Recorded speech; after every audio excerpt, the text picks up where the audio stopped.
I'd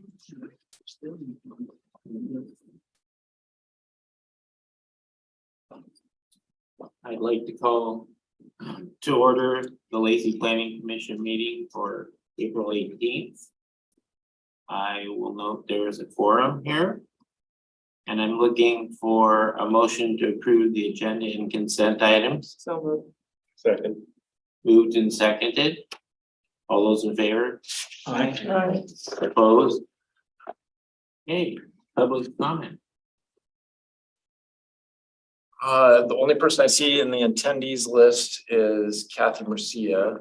I don't see any other members of the public, and we have just an applicant here for the rezone in the building. So the odd chance that there is anybody in the audience that wants to address planning commission on tonight's meeting, go ahead and use the raise hand function and we can bring you in.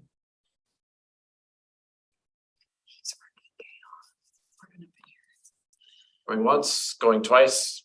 Don't see anybody on the Zoom. Nobody here at City Hall, so no public comment tonight, Dave.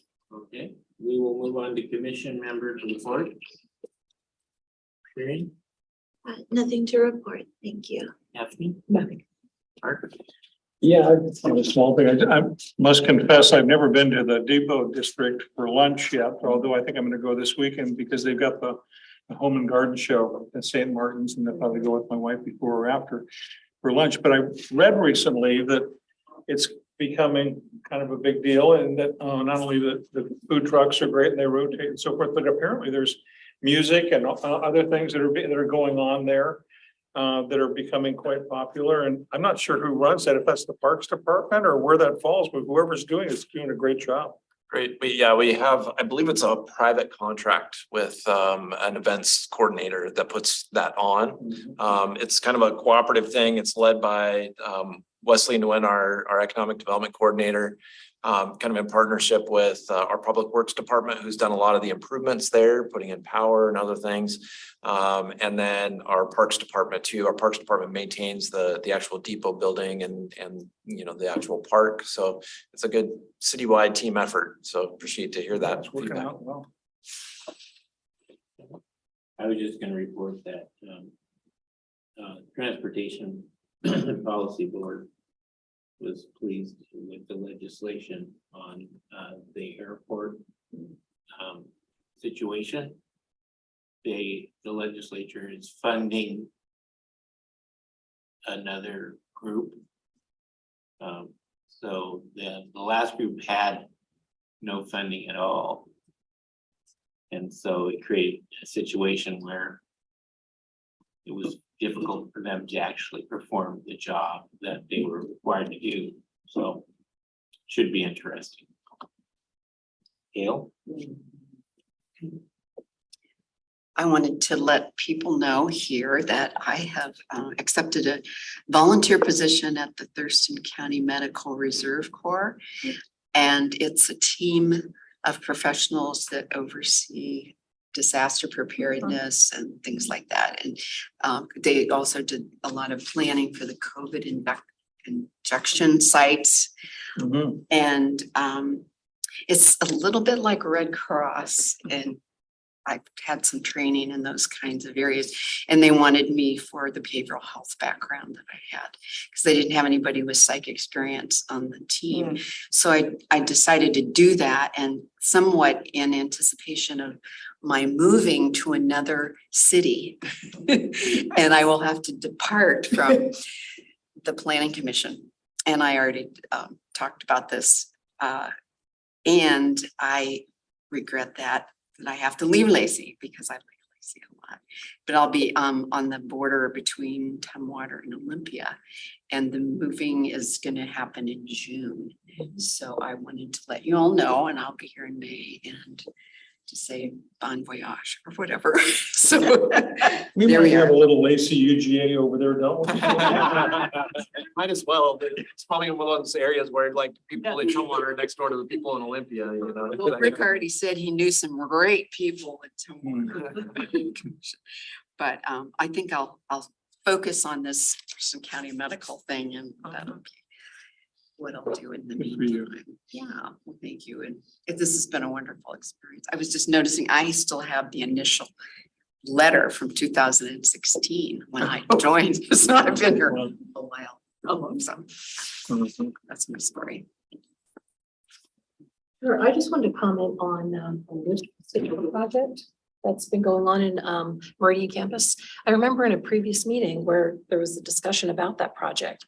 And it's very active and it's happening in Meridian campus. And they're just doing a really great job. They're managing the traffic flow well. They have a lot of people out there for safety reasons. And they seem to be making a lot of progress very fast. So just an observation because I live there and I go through it all the time. But it's really interesting to be with this group and see the evolution of the bids come in and then the recommendations and then it's actually happening. It just seemed to happen very quickly and it looks like they're doing a great job out there. I was out there last night. Were you? I'll talk about it in my report. We did a song and dance out of Jubilee. Noticed that it was all kind of torn up out there. So I'm Yeah. glad to hear it was going well because my first reaction was, oh my God. They took down a lot of trees and they're doing a lot of It just disturbance there for that lift station It just replacement. looks like progress to me. I mean, they're doing such good preparation for what's to come with all the housing. And there's the traffic control and there's people at either end and it's really well staffed and everybody seems to know what they're doing out there. So just from a resident perspective, it looks very smooth. Eddie? No report. Good. We will move on to Ryan. Kathy, did Kathy want to talk? Yeah, Catherine's here. Kathy, I don't know if you can hear me. Can you guys hear me? yes, we can. No report. There we go. Thank you.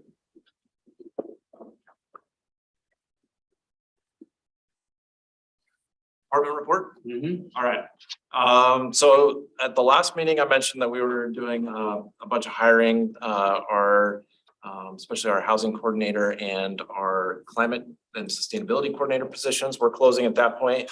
And we have now filled those positions. They're not, people aren't technically in those roles yet, but they're on their way. We have a housing coordinator named Jennifer Adams. She's coming by way of Cowlitz County and will be here a week from Friday. I believe that's April 28th. So that position is filled and has a employee inbound. So that's great news. And then our climate and sustainability coordinator, we were able to essentially poach another employee in City Hall, somebody that you all might know. Lynn Shields is her name. She works in our water resources section and has done a lot of outreach related to things like the stream team and other entities like that, and works right now in our stormwater utility and does a bunch of outreach and regional coordination. And you asked the question earlier about how many people we get for positions. That one, actually, we had 20 qualified applicants that we reviewed applications for. We actually interviewed 7, and it's great to know that we had the best person in-house. And we have people all around the country that we got applications from and interviewed. So Lindsay's first official day with community development will be May 1st. She's kind of in this transition period right now, kind of ditching our old projects, picking up new ones, but she'll officially be with us on May 1st. And you may have also heard that there's been some kind of reshuffling of some staff in our current planning section. Sarah Schelling, one of our current planners, became a project, basically a special projects planner, which opened up a planning position there. Reese Fant, our assistant planner, did move up to an associate level, so he got a promotion, which left a vacancy at our assistant planner level. We opened that up publicly, and Sarah Bartz, who's unfortunately not here tonight, applied for that position and got it. So Sarah, starting May 1st, will be an assistant planner with us, and we're actively recruiting to refill her position as a permit technician. So Grant mentioned a meeting or two ago that last year was the year of change. So I'm not exactly sure what this year is. If last year was the year of change, we're calling this the year of more change. 2.0. Yeah. So a lot of changes afoot, but good changes, moving in a positive direction, that's for sure. How many Um, levels of planners do you guys have? we essentially have three. We have an assistant, which is the lowest level, associate, which is journey level, and then senior, which is senior level. And then, as I mentioned too, Hans and I met with about 100 of our closest friends out in Jubilee last night and did a presentation there in the Jubilee Lodge, primarily kind of a little bit of a department overview with some information about kind of, the different types of activities we do in our department, but then really focused on the neighborhood commercial outreach. And kind of the survey results, which you all have seen, and talking a little bit about next steps there. And then had a whole host of questions for people about kind of everything under the sun. So it was about a 30-minute presentation with about another 45 minutes to an hour of question and answer. So definitely, good to get out there, and Jubilee citizens, Jubilee residents are always really engaged, and it's good to see that. I heard from a lot of people that were new residents, and only lived there for maybe 2, 3, 4 years. A lot of people that, Newbies.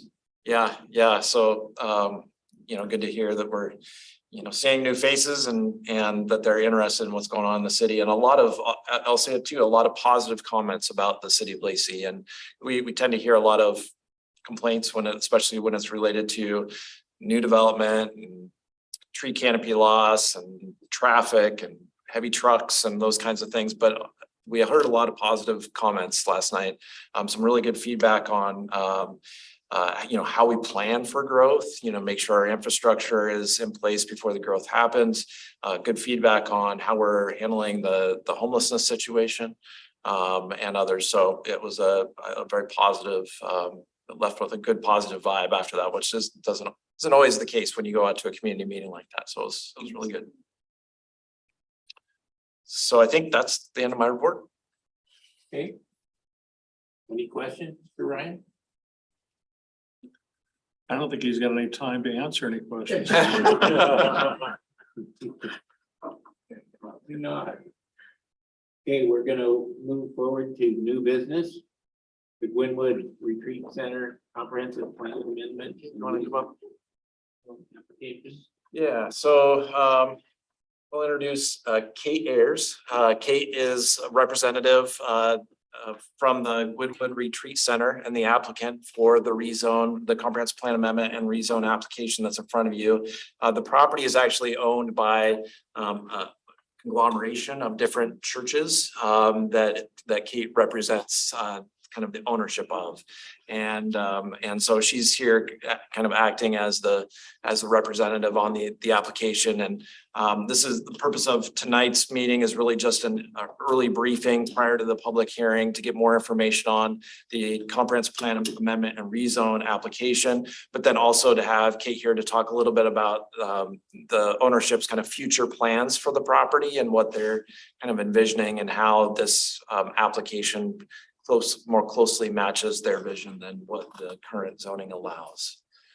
So with that, I'll give a brief presentation, turn it over to Kate just to add anything additional, and then turn it over to you guys for any questions. This will be scheduled for a formal public hearing that'll most likely be about a month. I think second meeting in May is what we're kind of looking at this point for holding that public hearing. And then I also have some maps and stuff to share. Maybe I'll do that right now.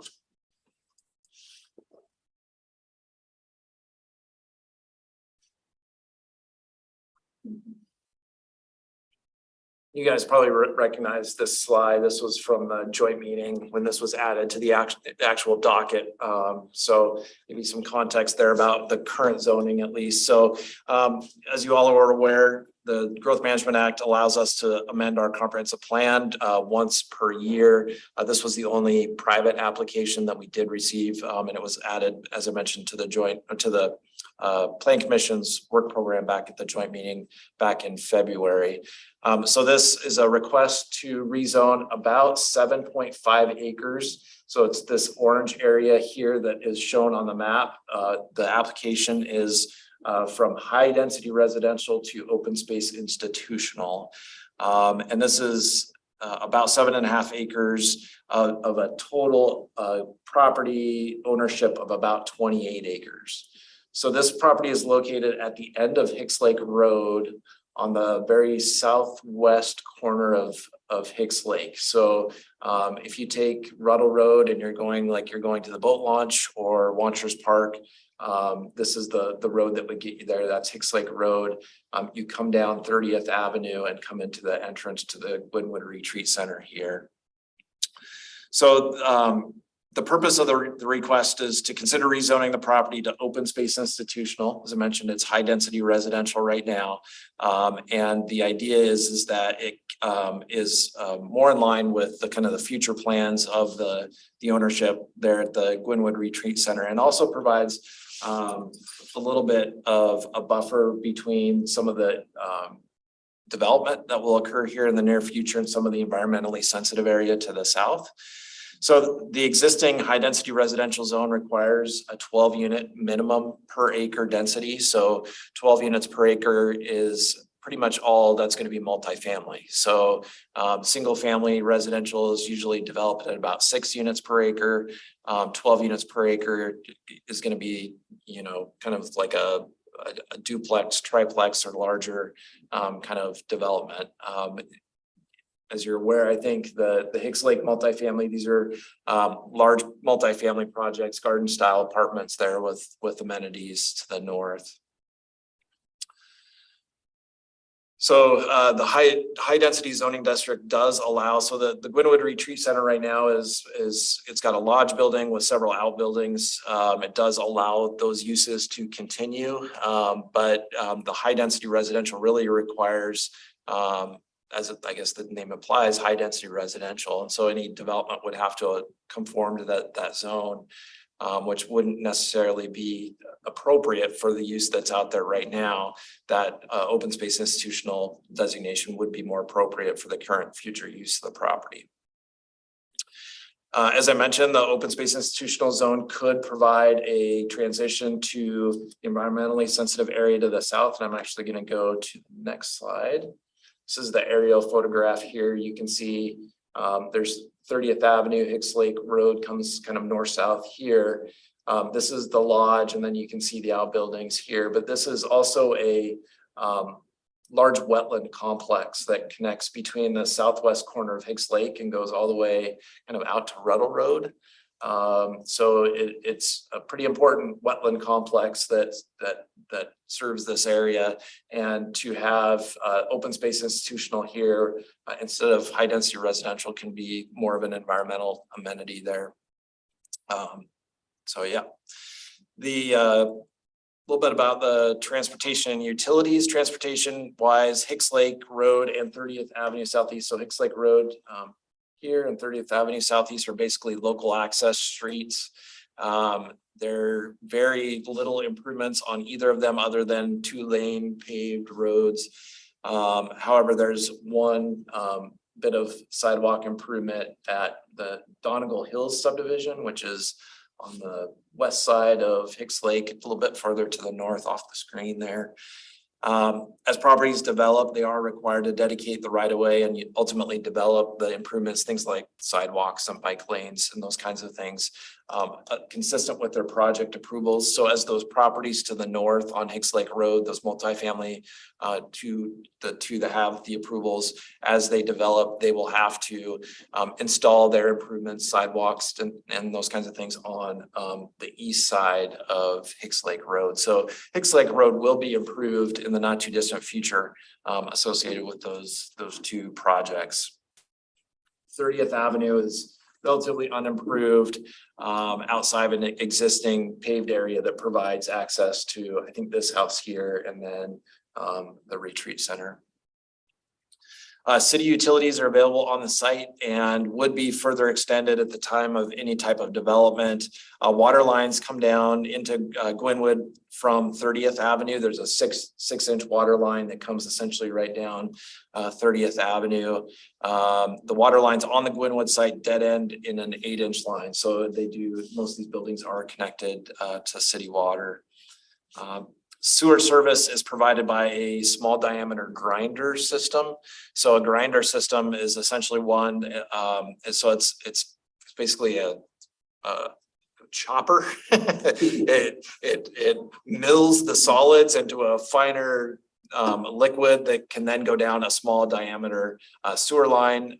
That is their grinder system on site that is collected and goes to those grinder pumps, which then comes up 30th Avenue and then goes essentially into this apartment complex here, and then is gravitied from there. So important to note that both water and sewer are there on the site and can handle future development. The grinder system probably is the most limiting of all the utilities because it is a small diameter system. So if it was gonna be a large amount of development on that site, it may have to be converted to something like a gravity line there. So obviously Kate's here, can talk more about this, but you know, according to what the materials that they've provided is that the plans are basically to operate the retreat center kind of as it is for the foreseeable future. And the current zoning doesn't really fit that vision. The proposed zone of open space institutional in the zoning code does allow for meeting and recreational halls. So the open space institutional zone is much more consistent kind of with that vision than the high density residential. If the high density residential was to remain, essentially the use as it sits today would be non-conforming. It would be allowed to continue, but may not be allowed to be expanded upon. So that's the kind of the basics that I had at this point. I did include in your packet a number of our policies from various parts of our comprehensive plan that kind of speak to the application. It was a little bit difficult to find policies that apply to this because it is such a unique kind of facility in our community. There's not a lot that speaks to, you know, kind of places that hold kind of like the retreat center that holds kind of regional meetings or, you know, those kind of opportunities that the Gwynwood Retreat Center provides. Most of what I was able to find really talks about kind of the environmental benefit. And that's kind of the important thing here, especially being kind of a transition area around that important wetland complex and what this kind of bree zone would provide in terms of benefit to the, you know, not only the Hicks Lake shoreline, but the wetland area to the south. So I'm not going to read through all those. I included them in your staff report packet, and they're there for your review. So I'm going to stop sharing my screen. Kate, anything else you'd like to add? You Or covered everything. I mean, you know, Gwynwood, anybody been out there? Been out to?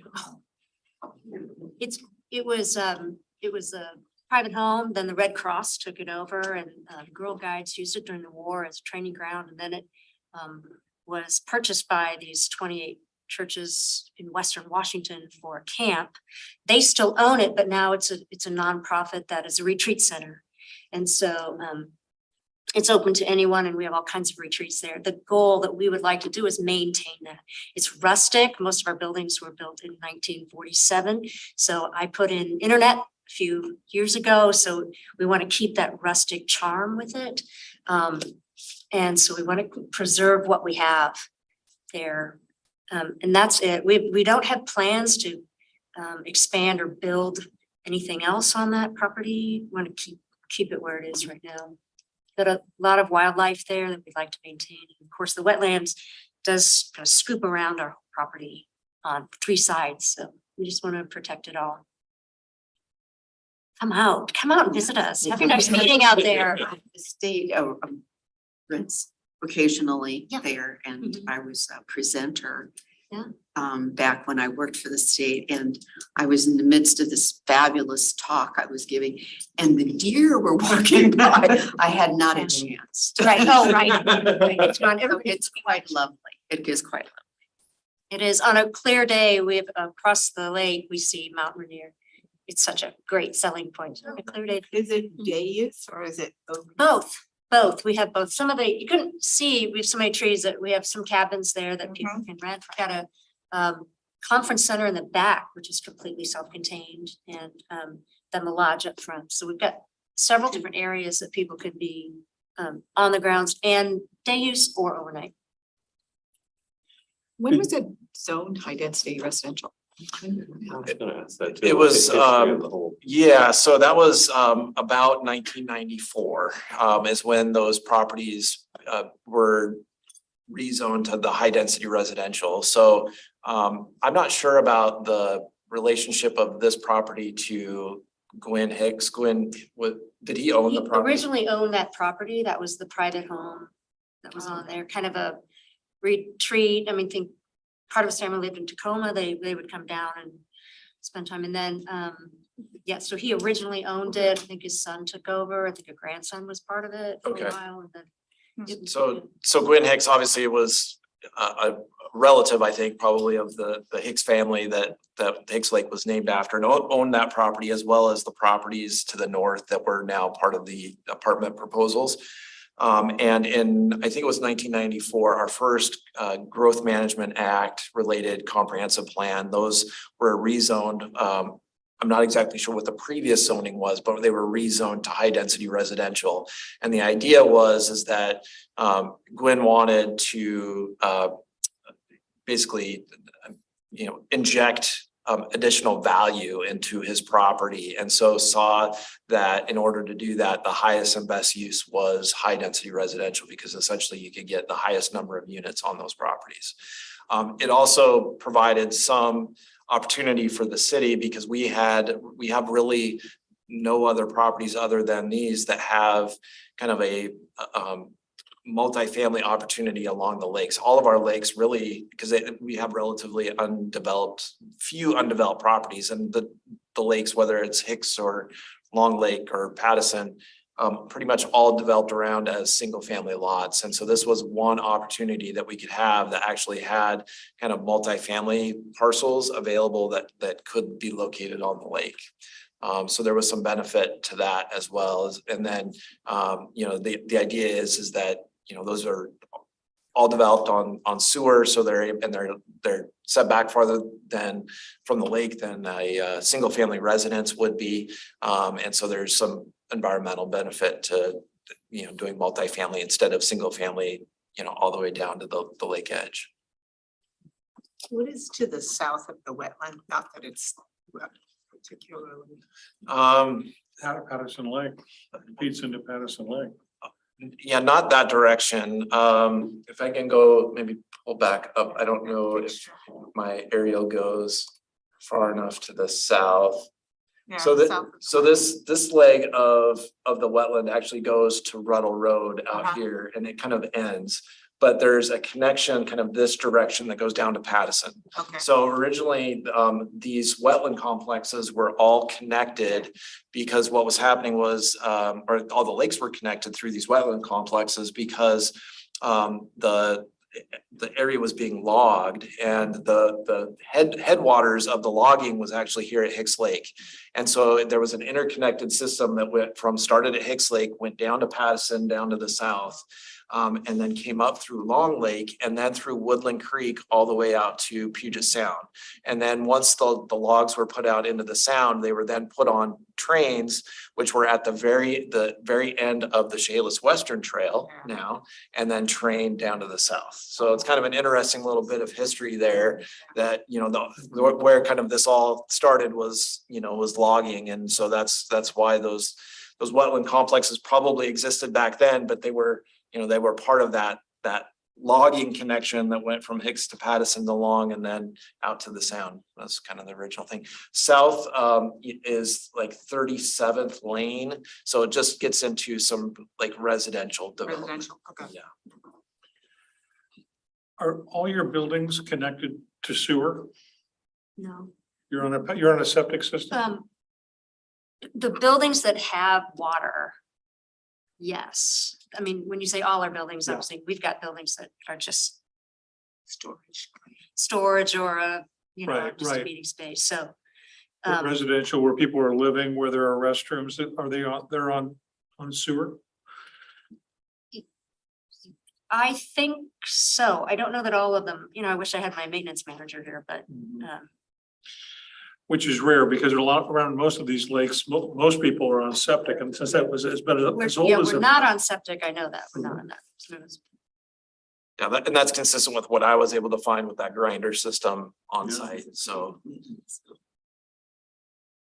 What's the, I'm just curious, what's the impetus for doing this now? I mean, did someone just look at a map and say, hey, maybe we should change this? Or Right, is- we were surprised, we were a little surprised at the difference in that, and it was just encouraged by the owners and the neighborhood just to preserve this area, and talking with Ryan to, move it more towards what our actual use is.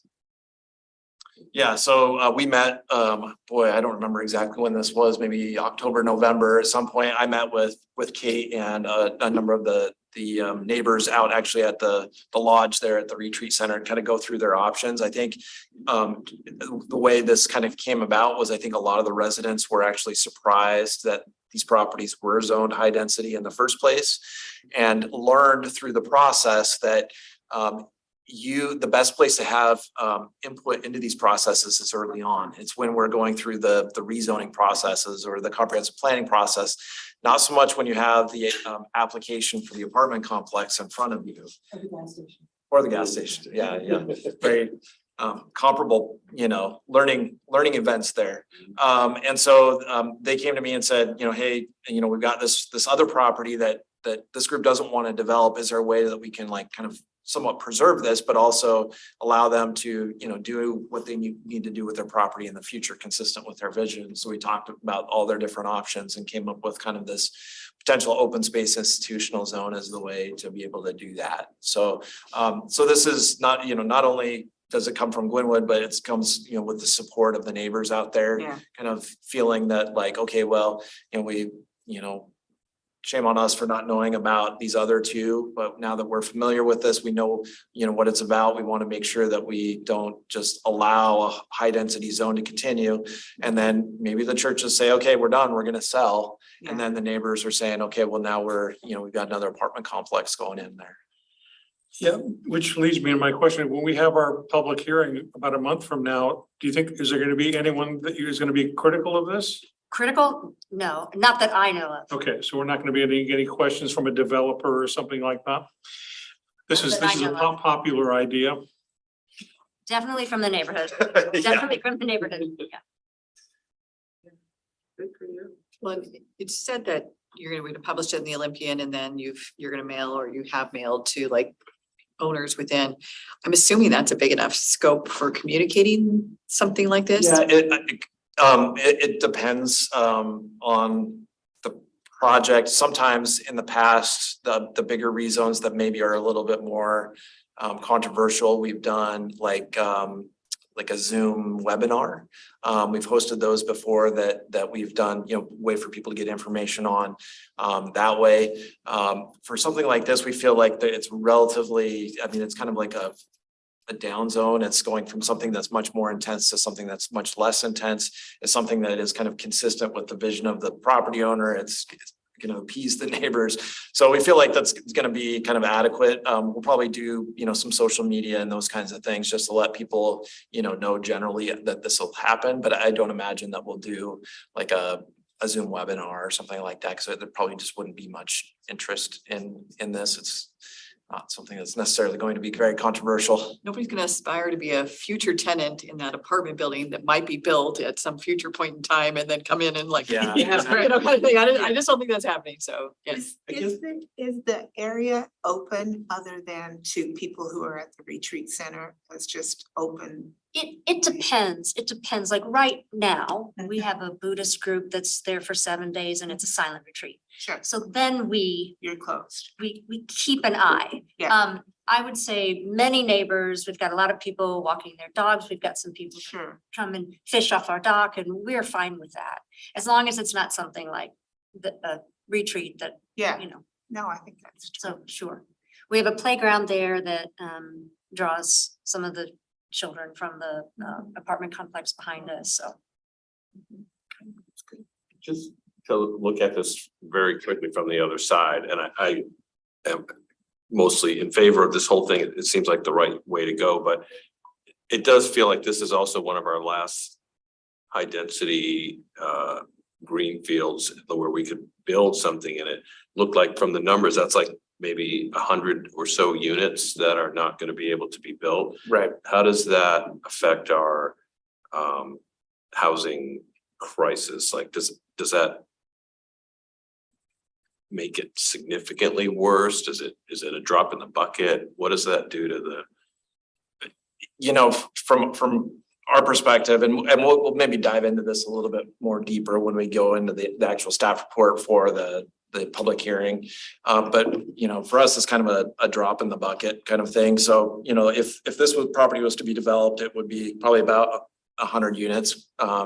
Usually if it's 7.5 acres that's developable, chances are it's probably gonna be somewhere around 20 units to the acre. So it could be up to like 140, 150.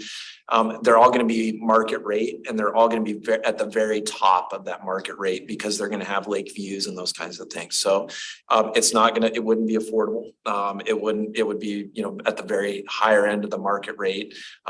And, you know, my feeling is that we could easily absorb this, you know, through, you know, other ways throughout the city, that this isn't gonna be, it would, in theory, add to the, you know, add to the amount of housing that we did. So if you're looking at simple supply and demand as providing just a little bit additional supply, but is that gonna move the needle to make anything more affordable? No, because it's gonna be the stuff that's gonna be at the very, very high end of the market. So it would add a little bit of housing stock, but it's not gonna really move the needle one way or the other, is kind of my general Nice to feeling. see a headline that says Lacey moves to preserve forested natural area. And that's it. You kind of have to balance, you Yeah, know. you get the environmental crisis and you've got the housing crisis. Right, and I mean, it's not like I mean, this one is a pretty clear-cut exception. It's not like we're doing this every week. We're Right. taking, you know, potential, And, you know, the facility provides a community benefit. Right. You know, so it's a place that doesn't otherwise really exist in the community, and Yeah, so, you know, without it, we'd be losing that resource as well. So, you know, I will say, we are part of the Red Cross system that like, we were part, when there's an emergency or something, like there was flooding at one point, they brought people to Glenwood. And we offer that as well. So we were for the medical community, first responders, we were their COVID isolation place. So any person that had been exposed came to Glenwood and helped them. So we, you know, we have this benefit happening here in the community as well.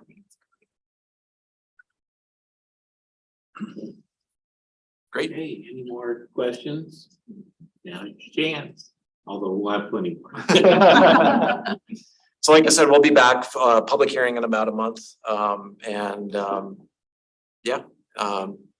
We don't expect it to be We'll be controversial. packing them in. Yeah, yeah. On this one. Most likely there will be people here Yeah, yeah. but mostly Support. probably in in support. support, I mean, Yeah, there were a lot of people who were upset before with the apartments going in there, all the extra traffic and so forth. This would be a relief that there's not gonna be anything more. And that, you know, you bring up a point that maybe it is worth discussing, is that, you know, we should be prepared that there may be some comments related to the apartment complexes. So, you know, and understand that planning commission really didn't have any involvement in that. And so, you know, we may just upfront let people know that this is really just about this application and not, you know, people can talk about it, anything they want, but, you know, the scope of this is really related to the rezone application and not debating the merits of an apartment complex. So. Great foresight to change this and preserve it. we think so. We think so. All righty. Thanks. Okay, thank you very Thanks, much. Katie. Thank you very much. Come out, visit us. Might actually go up there. Okay, we're gonna move on to the joint planning. Hans is going to talk to us about Thurston County Planning Commission and Lacey's urban growth area. I am. I'm You also gonna go, or floor. share a screen here. All right. Hopefully everybody can see that. Yep, so this is the really kind of the kickoff to the joint plan update and kind of an introduction to it and really where it's coming from. So there's a little bit of backstory and history. It was the joint planning process is really kind of born out of a 1988 memorandum of understanding between Thurston County and Thurston County cities on how to plan for urban growth. Shortly thereafter, the Growth Management Act required that comprehensive plans included urban growth boundaries to really kind of limit how far and kind of the spread of urban growth, so really defining those areas. And in response to that, there were the countywide planning policies that really kind of were created to guide decision-making moving forward. And then in 2003, the city of Lacey actually created their what is called the first joint plan, which really governs how land uses develop over time within the city of Lacey urban growth area. And that was a joint plan between the city of Lacey and Thurston County. And since that plan actually was adopted in 2003, no new plans have been adopted since then. So for a while, they're actually supposed to be updated every 8 years, and now it's shifted to every 10, but nothing has happened since that initial 2003 plan. And as a result of that, the city of Lacey has continued to develop and update codes and regulations and standards, but those haven't really been reflected yet in the urban growth area. So there is kind of a divergence there of land uses and what's allowed, depending on what side of that boundary you're on. So yeah, not many of the actions we've implemented in the last few years still have yet to take place in the urban growth area. So as far as next steps, what we're really looking for within this plan is to catch the urban growth area up to a lot of the things that the city has already adopted. We are targeting potential adoption of this joint plan by the end of this year. So it is a truncated timeline, but we have kind of mapped it out and all the milestones that we need to hit. And it does seem feasible at this point in time. So keep in mind that it is going to be an accelerated timeline, but there's a lot of kind of back work that's already taken place and adjacent projects that are ongoing that are all kind of informing this plan to really kind of get us a head start down that road. The update process is going to involve some collaboration both between the City of Lacey Planning Commission and the Thurston County Planning Commission. So in the next slide here, I might talk a little bit about what that could look like. And we'll probably use a doodle poll to get an idea of what dates and times might work for those meetings. It'll also involve elected official collaboration and then a lot of feedback from the general public. And then, yeah, so that's kind of where the work program is coming from. The top goals so looking at where the 2003 plan is and where we need it to be, we've come up with about 7 goals that we're really hoping to get out of this. So as far as results go, the big one being is residential zones, making sure that they match. So low density, moderate density, and high density designations exist, both in the urban growth area and in the City of Lacey, but they're really the same only in name only. So when you kind of look at actually the number of units that's allowed per acre in each one of those zones, there's a pretty significant disparity there. So that impacts things like buildable lands reports and kind of forecasting future population growth and where we're going to be able to accommodate that. So that's number 1 on the list. And then number 2 on the list is incorporation of the Martin Way corridor project and a lot of the findings that are coming out of that. So looking at that corridor that travels through Lacey and Thurston County and back into Lacey, and really kind of having a cohesive vision for that corridor, making sure that the land use designations within that area really are consistent with the findings of that plan. And then the next one is expanded sewer requirements for new development, making sure, so this is something that's already been adopted within the city, but we want to make sure that it's really reflected in the urban growth area as well, so that we can shift from septic systems to sewer systems where feasible and possible.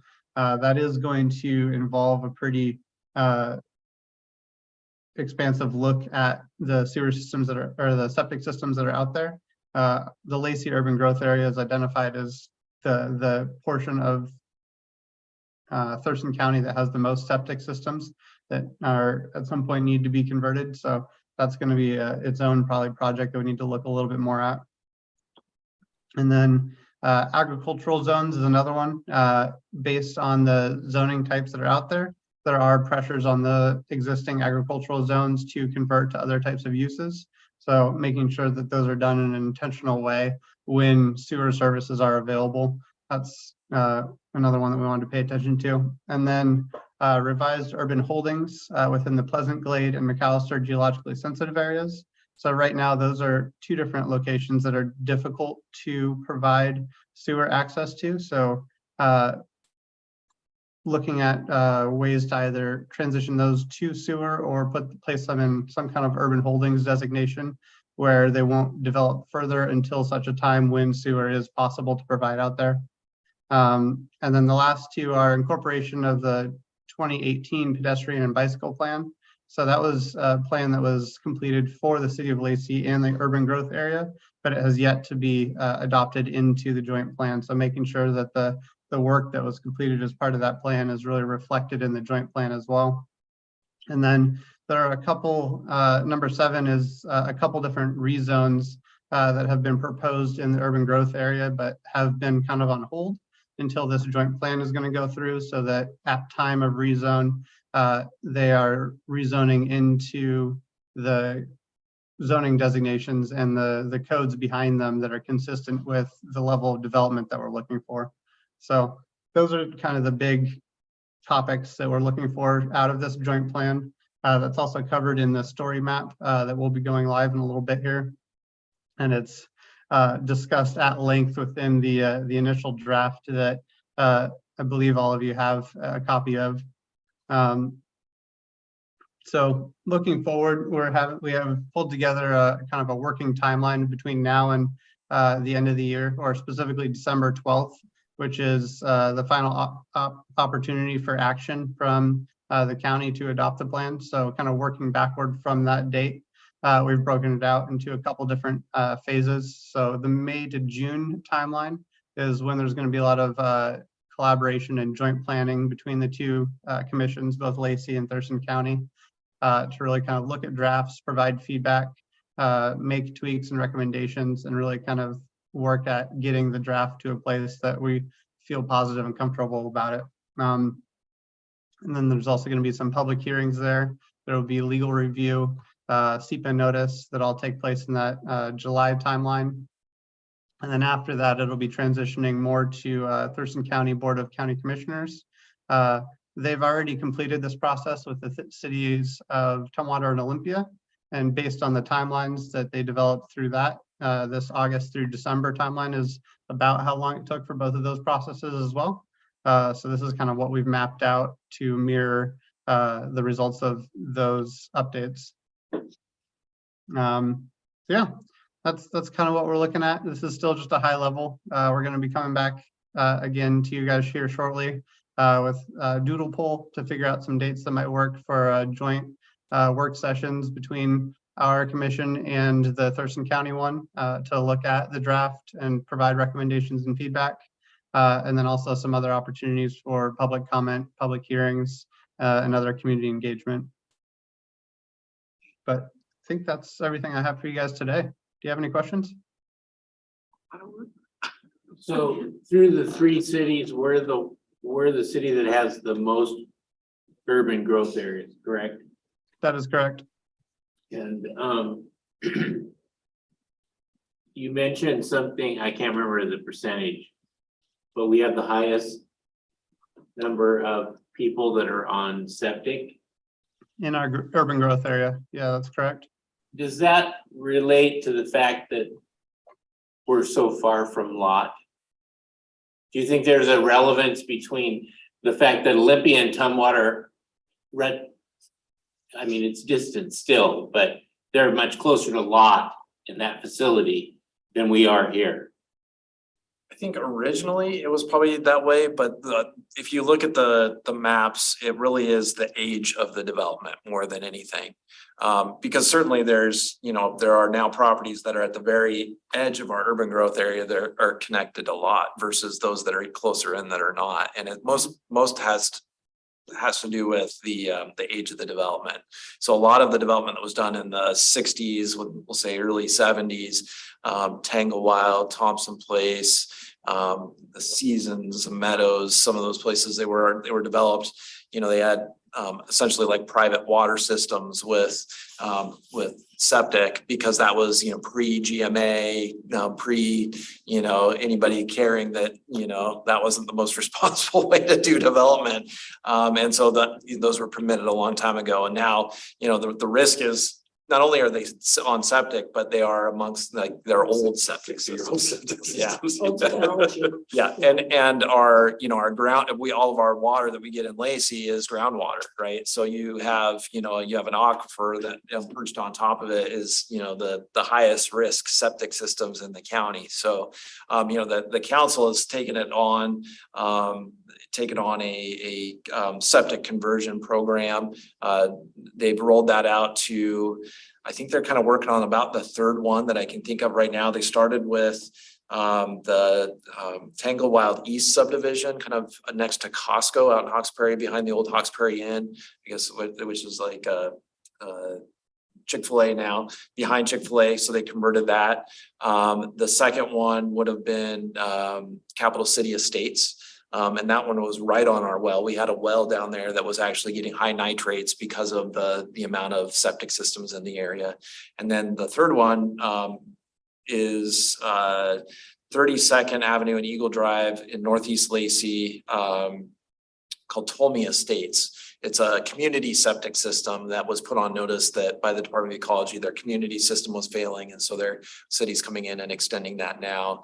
And those are being done in a variety of different ways. Some is city funded, that was Capital City Estates. Some are doing utility LIDs to basically tax themselves to pay for those improvements. So they're really big projects to convert people off, and they're actually looking at other ways to be able to fund more people getting off of septics. But, there's some statistics that have been shared by our water resources folks that if we go at the current pace of conversion, it'll be over 100 years before we get people off of septic systems. So, even the ones that we're kind of like, how do you eat an elephant one bite at a time? We're doing that, but it's going to take us a long time to swallow that whole elephant, because there's a lot of septic systems out there that need to be converted.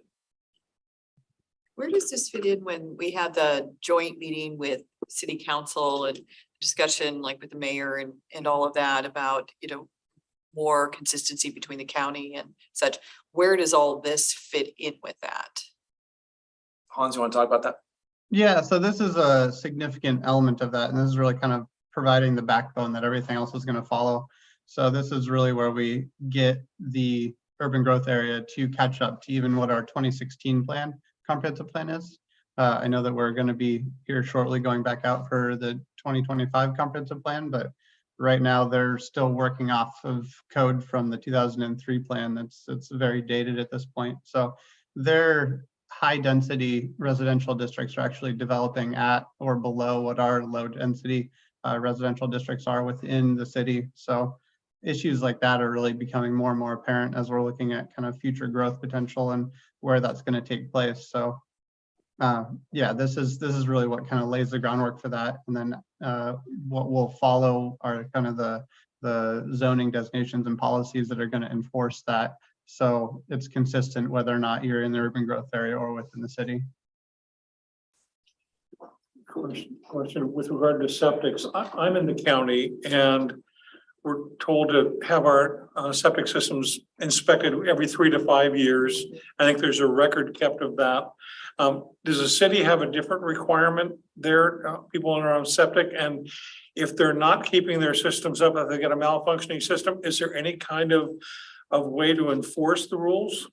So the only enforcement we have is we can require people to connect to sewer. We do not have any regulation specifically regarding septic systems at all. That is all handled through Thurston County Environmental Health.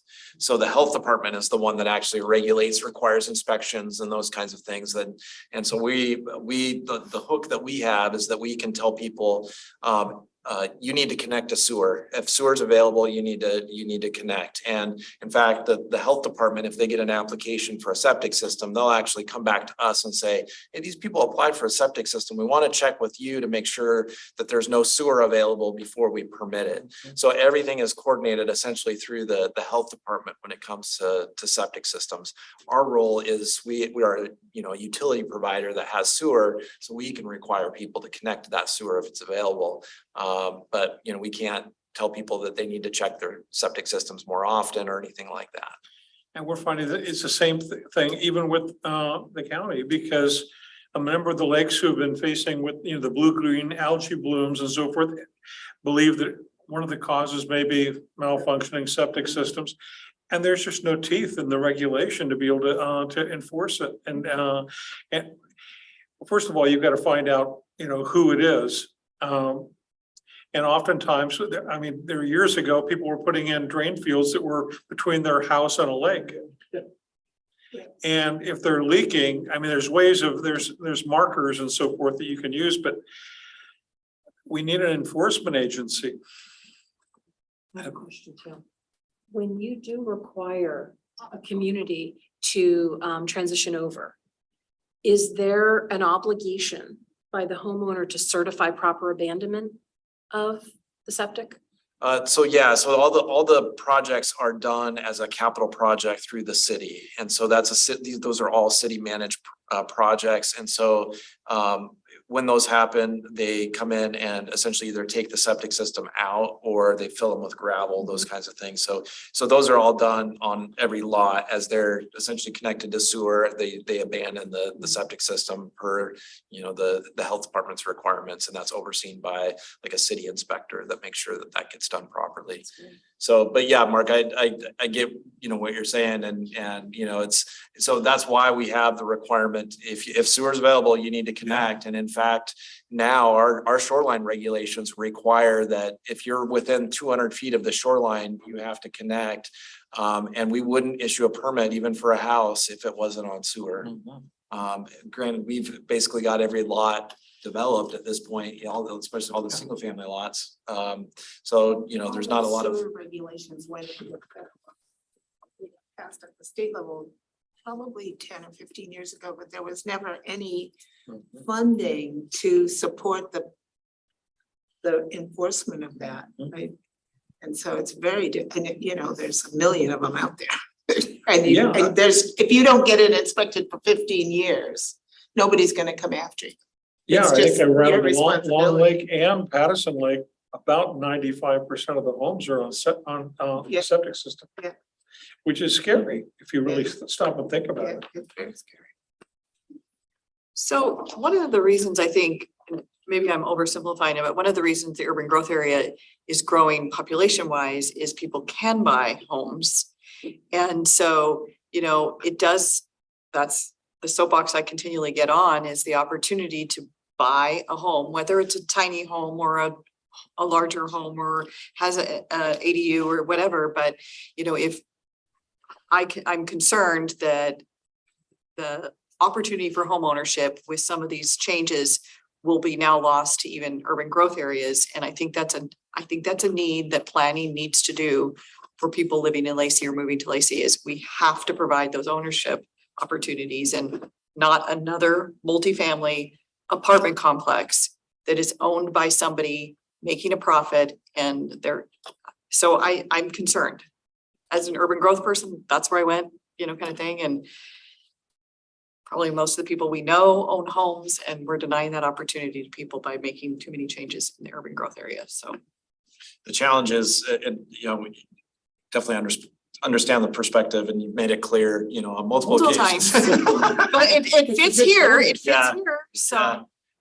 You know, is that, you know, we're required to accommodate a certain amount of population. And, you know, if we, so the urban growth area, basically the urban growth area is kind of de facto, if it's residential or not, or if it's residential, everything is allowed to develop out at 6 units to the acre. So low density residential gets you up to 6 units per acre. Moderate density is 6 to 12, so people can develop at 6. And high density is 6 to 20, so everybody can develop at 6. And so basically what you see a lot of single family residential developed at 6 units to the acre, especially 10, 15 years ago, especially when that was the single family market was so hot and that, you look at our zoning map, especially for the urban growth area, and it is pretty much all residential. And so, it does allow for home ownership opportunities, but what it doesn't do is it doesn't preserve property for future uses to accommodate a population that's growing really fast. And so we have to figure out, okay, if we develop all at 6 units to the acre in the urban growth area, where are we going to put everybody else that wants to live here? So that means we have to do things like upzone other areas of the city to accommodate more population. So it's totally understand the perspective. It's a difficult balancing act to try to, accommodate the population that wants to be here, wants to live here, and then also allow for home ownership opportunities at the same time. Any other questions for Hans? Just quick housekeeping. When I saw on one of your slides that the Thurston County Planning Commission meets Mondays and first and third Wednesday, is that an evening meeting as well? Correct. Yeah. So we're on Tuesdays and they're on Wednesdays. So they're just a day after us. Whether or not we pick one of the days that already is regularly occurring for one of the two commissions, or if we pick a different day, that's going to be just based on availability and what folks can make work. But they are typically in the evenings. They're in a hybrid format. So there is an opportunity to attend either in person or online as well. So trying to create as much flexibility within that structure as possible. But yeah, so the other updates have had, all have had at least 2 meetings and some have had 3 or 4. So right now we're looking at scheduling, finding time spots for the first 2 and seeing how far that gets us. And then we can kind of revisit that based on how much progress we made and where we're kind of at with the initial draft. Yeah, so the goal there is that we're kind of doing a internal staff review, both on the city of Lacey and Thurston County side with the initial draft. And then we're going to share it with our 2 commissions for feedback. And then at the same time, we're going to add it to the story map that you guys briefly got to see at our work session a month or 2 ago. And then that's going to go live. So the community will also have the opportunity to at least read those draft sections and provide feedback to them while we're kind of systematically working through more of the gritty goals and policies and kind of the fine details of it. And then from there, we'll take all the feedback from both the planning commissions and any comments that we've received up to that point from the public at large and combine those into an additional draft. And then we'll kind of go through additional phase of that process again. But that's kind of what we're looking at. So we're looking to schedule 2 meetings sometime in between now and maybe the end of May. Typically evening meetings in a hybrid format, but we'll be sending out a doodle poll just to get a better grasp on what days and time slots work for everybody, and then we'll go from there. Thank you.